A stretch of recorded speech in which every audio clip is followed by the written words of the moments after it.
Et c'est parti, vous le savez. Ça m'énerve de commencer par là, et c'est parti. Ça me fait trop penser au son là. Et c'est parti pour le... Faut que j'arrête de faire ça. Yo, c'est Balou. Et c'est parti pour une nouvelle vidéo 6ix9ine Day parce que ça continue. L'histoire continue. Il y a des choses très très dangereuses. Il y a des choses un peu plus marrantes. Et il y a des choses un peu plus positives qui se disent. Mais ça reste...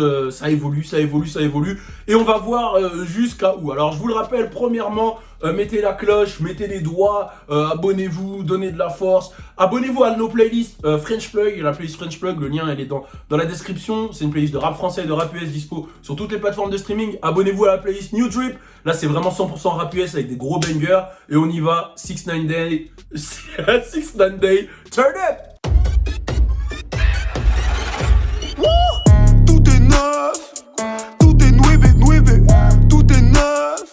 Alors, vous le savez, vous suivez l'actualité comme un film, comme une série Netflix sur cette chaîne YouTube. Et il y a de l'évolution du côté 6ix9ine. Alors, il y a déjà, premièrement, il y a 6ix9ine qui a accusé les billboards. Et je vais vous lire exactement ce qui a été dit. Il a accusé les billboards de falsifier les chiffres un peu, de mentir un peu sur les chiffres pour ne pas le mettre en avant. Alors, je vais vous dire ce qu'il a dit exactement. Alors, pour ceux qui ne savent pas, rendez-vous sur le Insta French Plug. On explique vraiment tout, hein, tout ce qui se passe à la minute. On a une équipe, on a du monde derrière. Il y a Louis, il y a Dog Logan, il y a Alisha, il y a Nizi, il y a Sibioni. Il y a du monde qui est sur le Insta et ça débite. Hein, 24/24, t'es au courant de tout. Sur cette chaîne, tu sais les news, mais sur Insta, t'es encore plus en avant. Alors, 6ix9ine a accusé Billboard, qui est à l'origine des classements des charts les plus importants de corruption et de boycott. Et il les met en garde sur le fait de respecter les chiffres et d'être honnête avec le classement en cours. Alors vous le savez, en ce moment c'est Say So de Doja Cat et Nicki Minaj qui sont qui est en tête avec le remix. Et en deuxième position c'est Savage remix de Megan Thee Stallion et Beyoncé. Et voilà. Et en gros ce qu'il a dit mot pour mot. Billboard, on vous regarde de très près, le monde vous regarde de très près, on vous aime et on a toujours respecté les classements. Sur toutes les plateformes, on domine avec un écart gigantesque. Les chiffres sont là, doivent être connus. Sans radio, on domine les streams. Je ne voudrais pas croire que des gens paieraient pour passer en radio et mettraient en place des choses pour manipuler les classements. Il est encore tôt, mais que les choses soient claires, le monde vous regarde. Alors là, c'est clairement un avertissement au Billboard pour leur dire, les gars, je suis numéro 1. Et vous le savez, mais comme il y a des choses un peu bressons qui se sont faites sur moi, les gens me boycottent et je suis blacklisté de l'industrie. Donc, rendez-moi ma position de numéro 1. Ça, c'est le premier truc qui a été dit.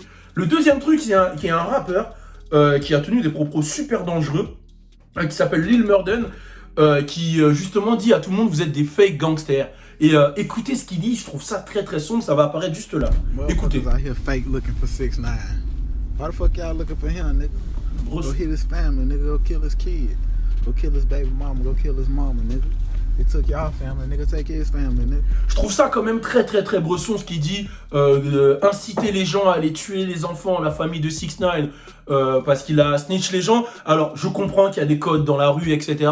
Et encore une fois, je le dis, je valide pas les gangs, mais je valide pas non plus le fait que 6ix9ine s'est affilié à un gang et après se rétracte. Je valide aucun des deux. En vrai, je valide aucun des deux. Donc je valide même pas le choix d'avoir été affilié à un gang. Mais là, que lui, il prenne internet pour dire aux gens allez tuer sa famille, c'est que comme ça que ça se règle.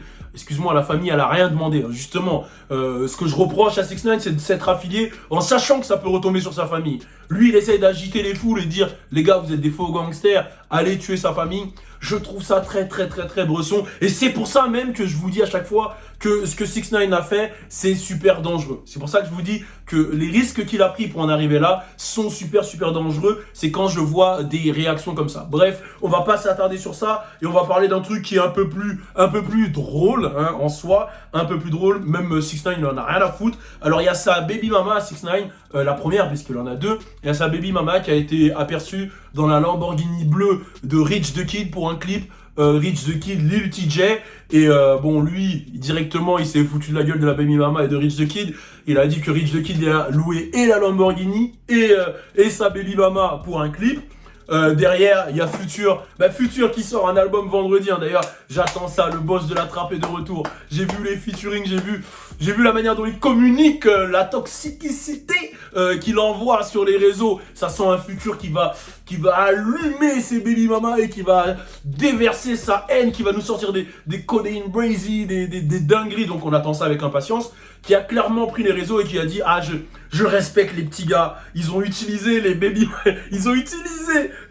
Attendez, je vais vous lire. Ils ont utilisé les baby mamas du gars comme outil maintenant. Ah, ces young niggas, ils sont en train de faire du sale, je valide. Elle appartient à la rue, en parlant de sa baby mama. Il a dit, elle appartient à la rue. Bref, il s'est amusé. Il a dit, ouais, putain, cette meuf, elle est folle. Parce qu'après, voilà, elle a fait un live. Il y a un live qui est ressorti, je sais pas si c'est récent ou pas, où elle a dit, tu peux t'en sortir d'être une salope, en gros. Elle a cité Amber Rose, etc. Elle dit que tu peux te refaire une image en étant une salope, mais tu veux pas te refaire une image en étant un rat. Bon, son argument est quand même discutable.